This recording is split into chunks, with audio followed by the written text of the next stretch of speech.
Litumit, literasi 7 menit.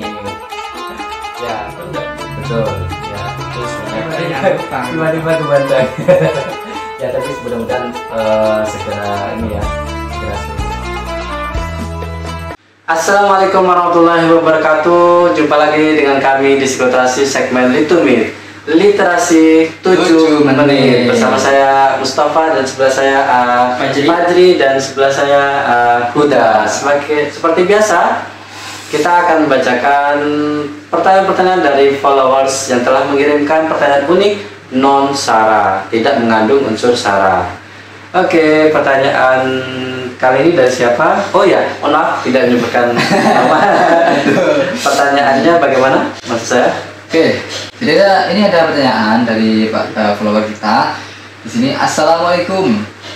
Waalaikumsalam. Gimana kalau kita sudah tobat beberapa minggu yang lalu, sudah 5 waktu, tapi sholatnya ini mungkin ya. Tapi keluarga di rumah nggak tahu karena nggak nyaman jika mereka tahu aku sudah berubah.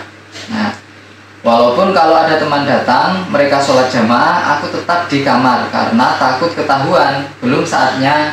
Bagaimana Ustaz? Ya. Seperti itu. Ada pendapat mungkin dari teman-teman dulu?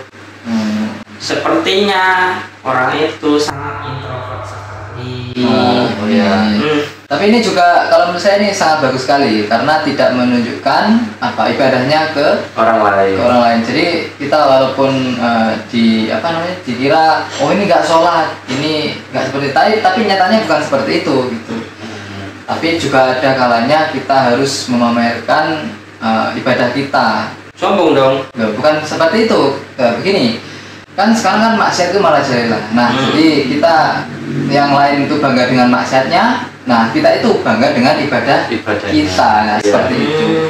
Ya, ada juga sih memang di dalam Islam itu perbedaan-perbedaan apakah laki-laki boleh sholat di itu laki-laki atau perempuan? Laki-laki bersuara. Ini kalau laki-laki ini tidak menyebutkan ya? Ya, jangan. Ya. Oke, tidak menyebutkan kelamin ya.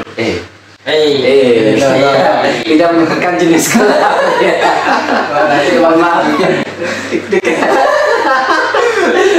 Ya, mohon maaf ya, astagfirullahaladzim, puasa-puasaan mikirnya kemana-mana. Ya, jadi memang ini ada dua sisi baik dan sisi buruk ya. Pasti setiap keputusan ada sisi baiknya dan sisi buruknya. Ya begitu ya. Tadi sempat disinggung bahwa itu mungkin hal wajar ya gitu ya katanya Fajri dan katanya Huda boleh kita tunjukkan gitu ya. Di mana batasannya? Nah ini batasannya adalah di riya. Namanya riya. Riya itu adalah syirik paling samar dan paling berbahaya bagi kita semuanya.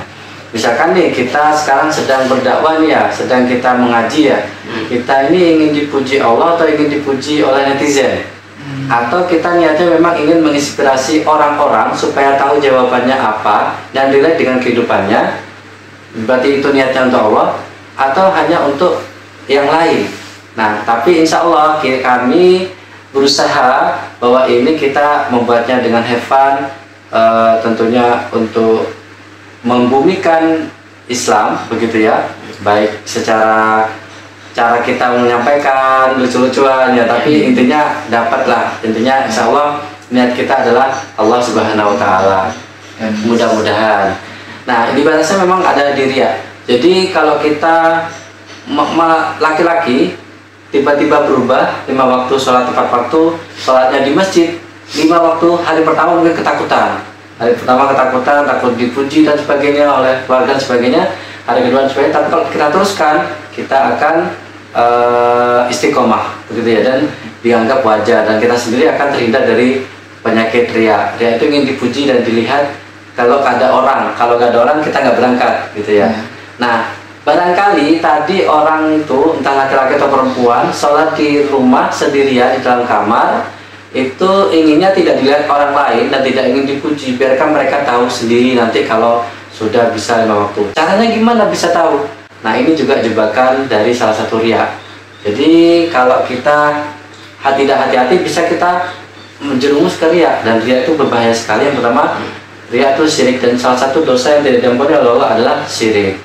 Yang kedua, riya itu bisa membumi hanguskan amalan-amalan yang telah kita lakukan. Jadi kalau kita memang niatnya belum siap, insya Allah Allah mudahkan kita untuk sholat sendirian walaupun laki-laki, karena untuk melatih diri sendiri. Setelah itu sering keluar untuk sholat itu boleh, atau sering keluar di tempat umum, tempat sholat ibadah itu lebih baik, karena memang jebakannya setan ya. Setan itu suka membuat orang itu, wah aku nggak mau ke masjid dah, takut riya. Justru itu yang riya. Jebakannya begitu. Ya memang jebakannya sangat berbahaya kalau riya. Jadi kalau kita memang sudah memutuskan untuk di kamar dulu, bukan untuk riya, insya Allah tidak akan menghanguskan pahala kita. Tapi kalau kita ke masjid itu karena ada orang, atau karena kita takut ke masjid karena takut dilihat orang, nah itu yang berbahaya. Jadi ketika kita takut, aku mau ke masjid takut dibilang ingin dipuji, berangkat sekalian, terobos, aku ini niatnya sama Allah. Besok lagi di duhur misalkan, di subuhnya juga, setelah itu duhur, asar, terus begitu, maka sudah bukan niatnya riya, insya Allah begitu. Allah alam bisawab. Ya mungkin begitu ya. Semangat untuk para hijrah, para orang-orang yang sedang hijrah. Takutnya nanti kalau udah dicap, oh dia udah tobat, nanti kalau dia sudah dia longgar lagi, terus akhirnya bolong-bolong lagi, itu gimana? Iya. Tinggal tempel aja. Iya. Drop banyak. Kalau sendiri-sendirian itu mungkin untuk latihan ya, tapi ini juga jebakan setan. Ada di dalam sebuah kitab talbis bungkus godaan setan. Dalam sebuah kitab, dalam kitab itu diceritakan bahwa setan suka menerkam mangsa yang sendirian, seperti serigala menerkam kambing. Jadi kayak makanan empuk gitu ya. Makanan empuk ini sendirian, terus nih kita siap untuk membolongkan makanya kamu kalau kemana-mana jangan sendirian, bareng sama istri dan suamimu. Kalau yang dulu ini gimana? Wah itu. Ya. Kalau ada info guys ini, Kamu juga sama. Sekali kalah kau. Ini kalah kau. Kemana-mana. Sama yang tanya itu juga nikah ya, jangan lupa nikah. Nggak sendirian. Tapi semangat untuk yang orang-orang yang hijrah. Saya acungkan jempol, mereka orang yang sudah tidak tergoda sama tempat-tempat maksiat yang lama.